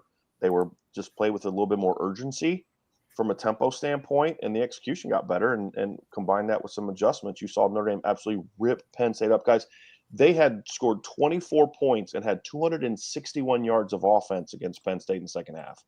That's a lot against that defense. And that's a really good defense. And Penn State just didn't have any answers outside of one big Riley Leonard mistake, which is what really let Penn State.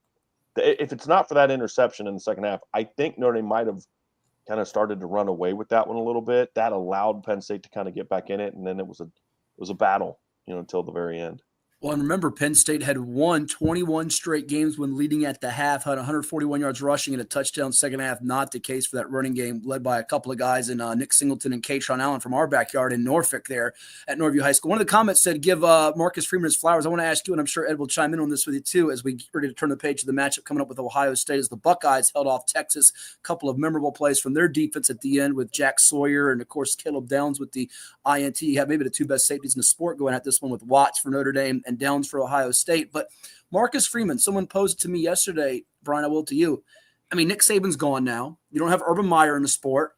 Brian Kelly's been long gone from Notre Dame and hasn't had the success at LSU. Dabo Swinney's not been as successful at Clemson lately. If you're starting a college football, pick your coach tree. I wouldn't have never thought this to start the year, and certainly after the Northern Illinois game, despite that win over Texas A&M. Is Marcus Freeman, if not one, is he in the top 2 or 3 of coaches you're picking with what he's done here in a short amount of time at Notre Dame? Oh, I mean, I think he's in the conversation, right? Like, I don't want to get ahead of myself a little bit. I mean, you don't come to Notre Dame and get evaluated on almost winning championships. You come to Notre Dame and get evaluated on, did you win a championship? And so there's still work to be done, right? So I don't want to get too far ahead of myself. But I think when you look at what has allowed Marcus Freeman to be successful, he's a genuine guy. What you see is what you get. The nice guy, the friendly guy you see in interviews is who Marcus Freeman is when he's not in the middle of coaching. But he also on the field is a former Big Ten middle linebacker, and you see that intensity when he's coaching. And I think the genuineness is, resounds well with his players. Even things like telling his quarterbacks, "Hey, we're going to the portal 2 years ago, and we'd love to have you, but you got to make whatever decision that's best for you." I think there's something to that. We're in an era where coaching is such a, I'm going to tell you what you need to hear, what I think you need to hear, not necessarily what is the truth. There's something refreshing about that. And this is a coach who shows that, hey, look, I'm going to push you, I'm going to challenge you, and I'm doing it because I love you, and I'm doing it because I want what's best for you. And the players, they respond to that. And young people, even those that don't think they want to be challenged, most young people want to be pushed. They want to be told, you're capable of greatness, and I'm going to push you to that, and I'm going to hold you accountable to that. And I think there's a lot to that. And here's the other thing, too. At the end of the day, all those things are great. But what has allowed Marcus Freeman to be successful on top of his own talent is he has done a phenomenal job the last 2 years at hiring people around him that are also at the top of their game. I mean, you could argue that Notre Dame has 2 coaches, maybe 3, that are the best in the business at what they do. I mean, I think it's not overly debatable that Mike Mickens is the best secondary coach in football. I think I would argue with anybody that wants to disagree with me that Dylan McCullough is the best running backs coach in college football. And right now, I don't know that there's a better defensive coordinator in the game than Al Golden.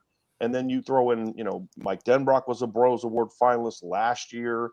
And now Washington has done a really good job with the defensive line. Max Bulla's an up and coming coach. And you start to say, like, boy, this is a really good coaching staff. And that's one of the things that sets great coaches apart is, I got to do my thing as a head coach, but I got to surround myself with great people. And Marcus Freeman has certainly done that. And that's another thing that factors into why I think right now he needs to be considered one of the top coaches. But if I'm going to start putting him in that top 2 or 3, he needs one more.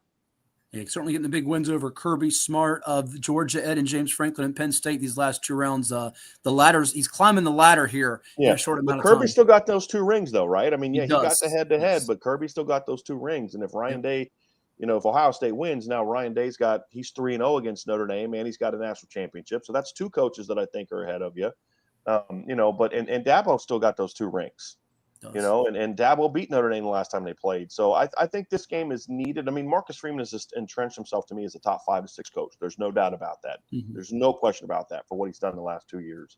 But to kind of get into that echelon of I'm on the same level as guys who've won championships, you kind of need to win a championship, in my opinion.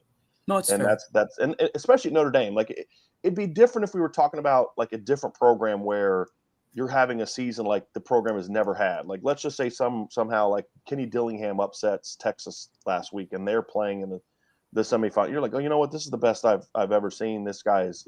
But at Notre Dame, it's a little different animal. I know it's been a while, but the standard is still the standard, right? And the standard is still championships, and that's what Marcus Freeman wanted when he came here. That's a big reason why he wanted this job, because he wants that standard. He wants to challenge himself to that standard, and he wants to be able to challenge his players and his team to that standard. That's a fair way of looking at it, Ed, as the Irish are a 9.5-point pup against these Buckeyes coming up in the national championship. Well, real quick before we get back to that game, Brian, an interesting point. Being a coach myself, when they hired Freeman, I was skeptical. I just put it out there. I said, he's the best we can get right now, but being a coach, let me shut my mouth. Let's give him a shot. And even right now, I agree 1,000,000% with you. Let's not go crazy and give him, the world. He's got his team there. But one thing he does, he deflects a lot of attention outward, except the negativity. And an interesting way to look at this would be, I don't know if you've seen it, Mick Cronin, UCLA basketball coach this week, and that. Freeman, when they interviewed Freeman, up there on the stage after the game, how he just said, I got a bunch of savages. These kids really go hard. They dig. And there's probably times in that locker room where that words weren't coming out, but he made sure it was in the locker room. Mick Cronin, Jesus, what else you want? I'm the best guy here in practice. I've won 500 games. What am I supposed to do? These kids are soft. What? Come on, man. You can't throw them all on. Even your assistant coaches, you can't throw them all under the bus. He got tossed last night at Maryland. He got out of there. Right. But he did two very distinct ways of coaching. I know why Mick Cronin said it. I've done a little bit of that in my career. And then get in the locker room and tell those kids, look, what I said out there was wrong, but it's not wrong. I'm tired of this. It just spilled over. And you apologize. You got to apologize to your kids because you got to get them back in because they'll quit on you. Today's world, they'll be in a portal tomorrow. But what Freeman does, I think, is he dictates to his assistants because you said it. He knows who he has. Do your job. Here's the game plan. Here's the program. Now run it. And they do. They do it. And he gets on the kids that need to get on. There's going to be kids you got to kick in the butt. And there's kids you got to wrap your arms around to get the max out of both. You can't treat every kid the exact same way. You can't. People say you treat players equally. No, you don't. I mean, parents don't treat their kids equally. You try to treat them fairly. There's that one kid that drives. This is probably like you, Brian. The one kid that drives a parent nuts because he always goes left when he's supposed to be going right, and the other kid's always going right. And you want to kind of give them more, but you got to be careful with that to bring it all together. Yeah. If Freeman wins this title, yeah, you can start talking about him. But even then, it's a, as they say, you got to look at the work, his total work as to what he's going to do. He's 39 years old, just turned 39, 40. Yep. Still young, Yesterday. which I think is a key too. He's young. He's closer to his players than a Dabo and Saban and those guys at the age. And sometimes that makes a difference. That's why in my later stages of coaching high school, and I keep saying I ain't done yet, I try to hire younger assistants to bridge that gap. So when the kids look at me like, what the heck is this old man talking about? The assistants can still dictate as to what needs to be done. I think that's extremely important, especially for today's type of kids, because they will turn you off in a heartbeat. Back in the day, we could be challenged and go at it hard to shut the coach up. Today, it's parents and kids saying, "Got by, I'm going to the portal," especially with the money situation. But I think that's something to look at in terms of what Freeman is really doing. Well, first, I love what you said, Coach, because when I was at CNU, I had two receivers that were very different personalities, and one of them, when I'd yell at him, his head would go down, so I was like, okay, I got to coach him differently. Now, I still demand just as much from him. I'd still get on him, but I'd have to get on him where it's me and him, and only he can hear me.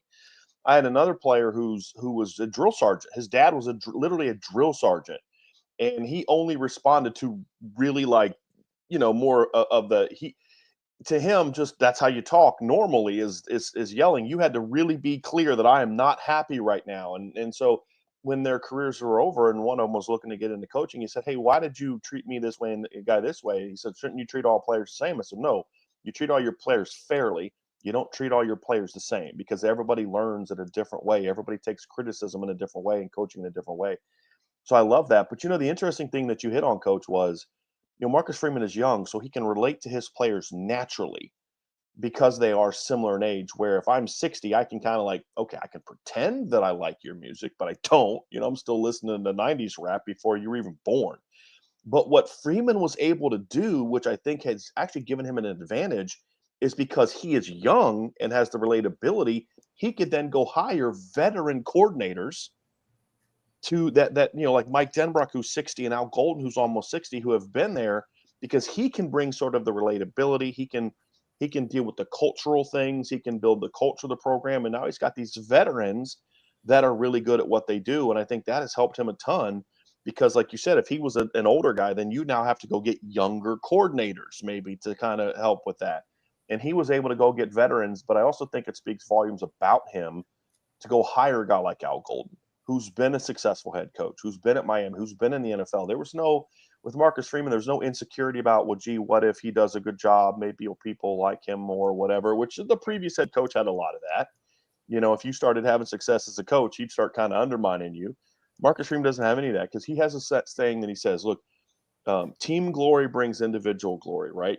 But it's all about the team. I mean, when you look at the answer he gave when they keep asking him about, you're the first black coach to do this, this, this, and this. And he's like, guys, this isn't about me. This is about us. But that's who he is. It's not just a saying. Because, Coach, you can have all the sayings you want publicly, but if that's not what you're preaching every single day in the locker room or in the team meetings, then it's not going to resonate. But that stuff gets preached every single day. And when things don't go well, Marcus Freeman's I. That's how Freeman is. When things are unsuccessful, when they lose Northern Illinois, it's I. When there's success, it's we, it's them, it's us, and the players, I think, respect that, and it resonates with them. But also, coaches, at the end of the day, you can have all the sayings you want, you can do that, but if what you're saying isn't being played out when they go out and play, then they're going to stop listening to you. And what has worked for Marcus Freeman is, as the players have bought into what he wants, it's worked. And then there's more and more and more buy-in, and that's what's made this team good. But let's not kid ourselves, guys. This is not a team of a bunch of try-hard guys that are out there winning because they just got a bunch of great, borderline walk-ons who are out there trying hard. This is a really talented football team as well. And at the end of the day, Coach, talent acquisition is still either 1A or 1B if you want to be a championship caliber football coach. And Marcus Freeman, through the high school level and then through the portal, has been phenomenal at talent acquisition. Now, it brings me to my next point. What are we going to do against these wide receivers for Ohio State if Howard is on? Their line play has been extremely good. They seem to be on a mission. They kind of went through some syrupy steps against Texas, but they did what they had to do at the right time. I'm looking at those, if they're getting the balls to them receivers, especially that youngster out there, Smith, we in trouble. What do you see as has to really now happen? Anything a little different? Of course, at this stage of the year, it's not a whole lot of different, but how do you see it? Well, I think it's what you said. Don't let Howard be on. I mean, that's a big thing. But, what I love about this matchup is Notre Dame and Ohio State have played each other. They're very familiar with what they have talent-wise. And And Notre Dame has a secondary that just held Penn State's receivers to 0 catches in the semifinal game. I mean, this is a really good cornerback room. But I do think they're going to have to somewhat adjust what they do, Coach. But I don't know how much you want to go away from what got you here. I mean, I'm a big believer that you go to battle in that last game with what got you there. You don't go away from your strength. So I think we'll still see a lot of man from Notre Dame. But I won't be shocked if we see a little bit of, hey, we're going to kind of bracket this guy a little bit with our safeties and then trust other guys to play man. But you put too much emphasis on stopping Jeremiah Smith, and all of a sudden you're leaving your slot, your nickel one-on-one with Emeka Egbuka. That could be a problem. And that's what makes Ohio State so dangerous is you could completely shut Jeremiah Smith down, and you've still got to deal with the Emeka Egbuka. You still got to deal with Cardinal Tate. So at the end of the day, what's the best weapon against that? Dominate the run game, put them in a lot of passing situations, and get Will Howard on his heels, just like they did Drew Aller. He's getting a lot of flack for how he played, but I'm like, guys, let's go back and look at since Al Golden got here. There's a lot of really good quarterbacks that have had days just as bad, or in Caleb Williams' case last year, even worse against this Notre Dame defense. And at the end of the day, that's what it comes down to is you can't let Will Howard get comfortable. You can't let Will Howard go through his progressions and find his second and third read. You can't let Will Howard throw in rhythm. You can't let him, get in a position where he feels like he has an idea of what's in front of him and what you're doing. And if you do that, it's going to be what's successful for you. First half, Notre Dame didn't do a very good job of getting to Drew Aller. Second half, they did a much better job, and Penn State's offense had more struggles. So I think those are going to be the keys is you got to win up front. And I actually think Texas at times got good pressure on Ohio State. They certainly shut Ohio State's run game down. I mean, Ohio State, I think, rushed for like 81 yards in the game. I think they hit Howard, according to Pro Football Focus, had 5 hits on him in that game, and a lot of other plays where they just couldn't let him. Even when he was throwing the ball, he was having to go to his first read and get it out, and they were catching him for 4-yard gains. I think that's still the recipe for success. If you can get to Will Howard, you have a shot to slow this offense down. If you can't get to Will Howard, it's going to look a lot like it did against Tennessee and Oregon.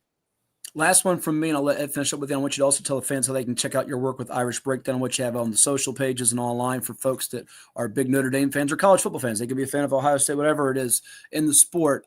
X factor for you. I tend to think, Bryan, that this is going to be a close Ohio State win. Will not be surprised if Notre Dame wins the game. And I do think the matchup's going to be about how they defend those receivers, like you guys have touched on. Can they get a pass rush on them? Is there an X factor player either side, maybe a special teams guy, line? Where would you kind of circle one or two in this matchup as you kind of dive in on it? I mean, this is a lines game, Matt. This is a lines game. I mean, you pick any lineman to step up and have a big day. I mean, I would say Howard Cross is a guy you want to see step up and have a big game. He hasn't really had a lot of production in the playoff, but it doesn't matter who it is up front. It was Junior Tuilamaka against Georgia and RJ Oben against Georgia. It could be Bryce Young. It could be one of those guys. It could be Josh Burnham, who had a huge play against Penn State on that second and goal from the 1-yard line. Stopping him at the 3, that 2-yard loss was huge because that ended up forcing a field goal. It's going to have to be up front. And on the other side of the ball, you've got it is what we saw against Penn State in the second half. You need your pass catchers to step up. If Notre Dame's pass game gets going, they're hard to beat. And they're really hard to beat. And we saw that against Penn State. So that's just going to be it. Trench play. And then on offense, whether it's Mitchell Evans, Jaden Greathouse, or ideally, like we saw in the semifinal game, both of them step up and have big games. That's going to be the key because Ohio State's going to have the same game plan that everybody else has had. Shut down 4 and 24 in the run game. Do that, and there's a thought that you can stop Notre Dame's offense. First half, they did that, and they stopped Notre Dame's offense. But the pass game, Mitchell Evans and Jaden Greathouse and Jordan Faison really stepped up in the second half, and that's what gave Penn State problems. They just couldn't cover Notre Dame's receivers, and they're going to need to do that again. So that's where I'm kind of looking for some of those X factors. Somebody on the D-line's got to step up and make big plays, get to the quarterback, force turnovers, pressure the quarterback, those type of things. Don't ask your secondary to cover for 3-4 seconds against this team. And then on offense, you're going to need your playmakers to step up and make plays. I mean, at the end of the day, I have an expression, guys, that I think fits this is, at this level to win, your dudes got to be dudes, right? I mean, that's what it comes down to. Your dudes got to be dudes. And so Jeremiah Love, Jadarian Price, Riley Leonard, Mitchell Evans on offense, those guys, they got to step up and show why, they're the dudes for this team. And the same thing is true on the other side of the ball. Should be a fun one coming up a week from Monday in Atlanta. Again, Bryan Driskell, Irish Breakdown. I'll let Ed finish up with him. We'll play the fight song going out. How can they check out your work coming up as we lead into the game and then post-game? What can they see? All of our written work is at irishbreakdown.com. And then whether your podcast app, whether you're on your YouTube channel, whatever you want to do, anything that you do to listen to shows, go to Irish Breakdown. Just type in Irish Breakdown and you'll find our shows. We obviously have on Apple Podcasts, Spotify, however you listen to podcasts, type in Irish Breakdown and you'll find it. And if you're listening via YouTube like you are right now, you can also, again, just type in Irish Breakdown. You'll see that IB logo. Looks a lot like this. Actually, it does look like this, except it's green. And you'll find us. There you go. Ed, you got the Fighting Irish coming up on that week from Monday night. It's what you dreamed of. If you win, you and Brian can have a party and a parade, and we'll get you back on and celebrate it, huh? Man, I tell you, we got to get Brian. Yeah, we got to get Brian back on after we win a national title. I'm going in with trepidation, Brian. I'm going to go like most of the general public. Ohio State predicted to win. I'll go with them winning, but I also do that because I'm normally wrong in predictions, so this will help Notre Dame win. 9.5's a lot, though. That's a lot of points. It's a lot of points. Yeah, I definitely think they're covered, but I think that's going to come down by game time. Do you guys know what team has the best record in college football this year against the spread? I believe is it Notre Dame? It's the University of Notre Dame, yes, sir. I thought so, yeah. I think I saw something on that, yeah.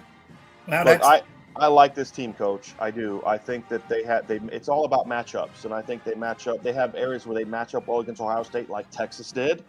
Right. And Ohio State's played really 4 good defenses this year.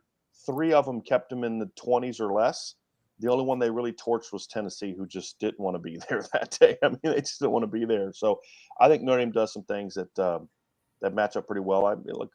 I've ridden them all year, and I'm not going to stop now. But look, I think I will say this. Here's the one thing I can say confidently, guys. If you look at the totality of the season, we're getting the 2 best teams in the championship game. If you look at the team, talking about, they're both top 10 offenses. They're both top 10 defenses. They both make big plays in special teams. I agree. These are the 2 best teams in college football. They both had one bad Saturday. Notre Dame's was in September. Michigan's or Ohio State's was in November. But outside of that, these are the 2 best teams in college football, and I think we're going to get a great game next Monday. And I've posted this, Brian. You may know the answer, may not, and we'll let you run here. I don't think it's ever happened in college football, pro football, college men's basketball that 2 teams lost as 20-plus point favorites at home to NIU and Michigan. But you know what? I think that's also the charm of these stories for both of them to get up off the mat. Obviously, it's an expanded playoff. It wouldn't have happened in the old format, but that's the neat thing about this matchup that the country's going to embrace and love coming up. And we got, 9 days to build it up, is that you had 2 teams that were pretty much buried, left for dead, and here they are playing for a title. Let's not also forget that the rise of the North continues in college football, guys. I'm serious. Like last year, SEC's you had Washington. Last year was Washington and Michigan. This year it's Notre Dame and Ohio State. You're gone. And I love the expression that Shane Gillis said. Now that everybody can play players, all of a sudden the SEC's not as dominant. I don't think it's a surprise, if I'm going to be honest with you guys. Yeah. Well, hey, Brian, have a good one. Enjoy the weekend, and we'll talk with you probably after the championship game. Win or lose, we'll surely connect with you. And all the best. Thank you so much for coming on. I always love coming on home, back home and being on the 757, guys. That's still where my family is. That's still where my heart is. So appreciate you guys having me on. Thanks, Our Brian. pleasure. We appreciate it. Brian Driskell of Irish Breakdown. And that will do it for this edition of 757 Saturday Sports Talk. We all thank you for tuning in. As always, turn it up. To CoVA Sports TV on YouTube. And we'll talk to you next week. Brave the snow, whether you're in Virginia, Indiana, or wherever, because there's snow all over the country I'm in right Miami, now. baby. I'm in Miami right now, Coach. You're not. You're loving the Miami. You got it. You got it. I got to go right back. Thank you, Brian. Thank you, Ed. We'll do it again next week here on 757 Saturday Sports Talk. Have a great sports weekend, everyone. We'll talk to you next time.